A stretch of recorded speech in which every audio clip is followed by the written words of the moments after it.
Setelah 2 bulan buron usai melakukan pencabulan dan perampokan terhadap remaja di bawah umur, seorang residivis akhirnya berhasil ditangkap oleh unit Jatanras Polres Asahan. RH, pria berusia 39 tahun ini dibawa ke rumah sakit Kisaran akibat timah panas yang diberikan oleh petugas karena perbuatannya melakukan perampokan sepeda motor dan handphone.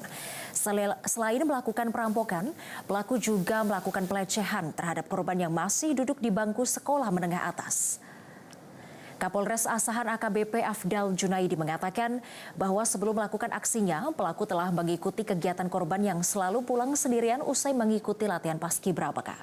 Saat melakukan aksinya, pelaku mencegat korban di kawasan sepi Simpang Sekip Kecamatan Meranti Asahan dengan cara mencegat dan mengancam korban dengan pisau yang kemudian merampas sepeda motor, handphone, serta melakukan pelecehan terhadap korban.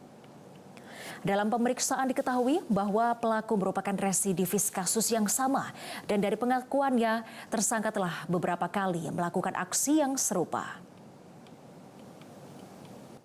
Diancam oleh si pelaku dengan menggunakan sajam. Kemudian pelaku juga melakukan pelecehan seksual kepada si korban dengan, mohon maaf, meremas bagian sensitif dari si korban juga. Kemudian si pelaku juga mengambil 1 unit sepeda motor Honda Vario 125 BK 4787 OAR warna merah dan juga mengambil handphone Realme. Jelajahi cara baru mendapatkan informasi. Download Metro TV Extend sekarang.